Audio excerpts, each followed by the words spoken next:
আসসালামু আলাইকুম। আজকে আমি ভীষণ মজার একটা নাস্তা রেসিপি নিয়ে আসছি। এই নাস্তাটা বানাতে খুবই কম উপকরণ লাগে আর বানাতেও খুব সহজ। তাহলে চলুন দেখে নেওয়া যাক কীভাবে আমি এই নাস্তাটি তৈরি করে নিয়েছি। প্রথমে আমি 5টা সেদ্ধ আলু নিয়েছি, আলুগুলোকে খোসা ছাড়িয়ে নিয়েছি। এখন আলুগুলোকে আমি ম্যাশ করে নিয়েছি। ম্যাশ করা হয়ে গেলে এখানে আমি দিচ্ছি 1/4 কাপ কর্নফ্লাওয়ার, 1 চামচ গুঁড়া মরিচ, 1/4 চামচ জিরার গুঁড়া, 1/4 চামচ ধনিয়ার গুঁড়া, 1/4 চামচ কালো গোলমরিচের গুঁড়া, চাইলে এখানে সাদা গোলমরিচের গুঁড়াটাও ব্যবহার করতে পারবেন। 1/2 চামচ দিচ্ছি চিলি ফ্লেক্স, শুকনো মরিচ ভেজে গুঁড়া করে নিয়েছি সেটা, আর দিচ্ছি 2 চিমটি পরিমাণ বেকিং সোডা, পরিমাণ মতো লবণ। এখন সবগুলো উপকরণ আমি ভালো করে আলুর সঙ্গে মিশিয়ে নিব। মেশানো হয়ে গেছে, এখন আমি হাতে একটু তেল মাখিয়ে নিচ্ছি। এখন পরিমাণ মতো আমি আলুর ডোটা নিয়ে এভাবে গোল গোল করে নিব। এখন আঙ্গুলের সাহায্যে একটু চ্যাপ্টা করে নিচ্ছি।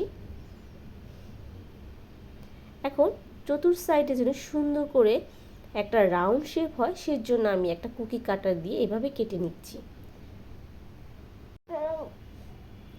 এখন আমি একটা কেক ডেকোরেশনের মোল্ড দিয়ে মাঝখানে কেটে নিচ্ছি। এই তো হয়ে গেল আমার নাস্তাটি তৈরি, খুবই সহজ। আমি আরেকভাবে দেখিয়ে দিচ্ছি আপনাদেরকে। এভাবে করে আঙ্গুল দিয়ে মাঝখানে একটা ছিদ্র করে নিব। দেখেই বুঝতে পারছেন আমি কিভাবে করে নিচ্ছি। চাইলে আপনারা এভাবেও তৈরি করে নিতে পারেন। আমি আরেকভাবে করে দেখাচ্ছি। একটা মোটা রুটির মতো তৈরি করে নিচ্ছি। একসঙ্গে অনেকগুলো তৈরি করে নেওয়া হয়ে যাবে, তো কাজটাও কিন্তু খুব তাড়াতাড়ি হয়ে যাবে। দেখেন এভাবে আমি রুটির মতো করে নিচ্ছি।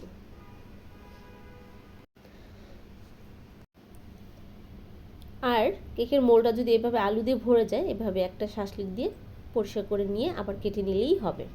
তো এইভাবে আমি সবগুলোই নাস্তা তৈরি করে নিয়েছি। আমার ছোট বাচ্চাটার জন্য এই ডিজাইনটা করেছি, আপনারা চাইলে এরকম ডিজাইন বা যে কোনো ডিজাইনই করে নিতে পারেন। এখন চুলায় চলে যাচ্ছি।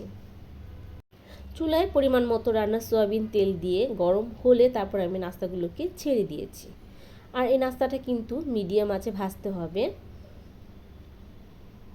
তো আমি কিছুক্ষণ পরে উল্টিয়ে পাল্টিয়ে বেশ কিছুক্ষণ ভেজে নিচ্ছি। সুন্দর একটা কালার আসা পর্যন্ত এটা নাস্তাটাকে আমি ভেজে নিচ্ছি। তো নাস্তাটা প্রায় আমার ভাজা হয়ে গেছে। এখন আমি একটা চালনি চামচের সাহায্যে এই নাস্তাটাকে আমি তুলে নিব। এই নাস্তাটা ভাজতে বেশি তেল লাগে না, আর এটার মধ্যে কোনো রকম তেল প্রবেশ করে না। নাস্তাটা আমি তুলে নিচ্ছি এক এক করে। এই তো আমি তুলে নিয়েছি, দেখেন দেখতে মাশাআল্লাহ খুব সুন্দর হয়েছে। এভাবে আমি সবগুলো নাস্তা ভেজে তুলে নিব। আর তোলার পরে আমি একটা কিচেন টিস্যুর উপরে তুলে নিচ্ছি, যেন বাড়তি তেল থাকলে ঝরে যায়।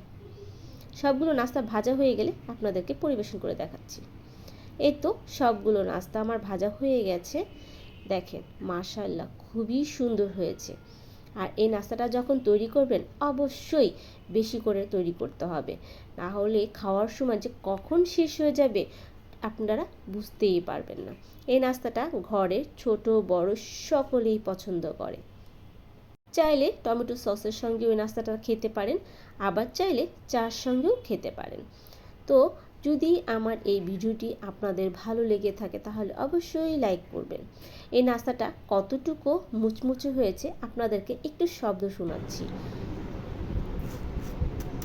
খুবই মুচমুচে হয়েছে নাস্তাটি, আর খেতেও ভীষণ ভালো লাগে। আবারও বলছি, যদি আমার এই ভিডিওটি ভালো লাগে অবশ্যই লাইক করবেন, শেয়ার করবেন, সাবস্ক্রাইব করবেন।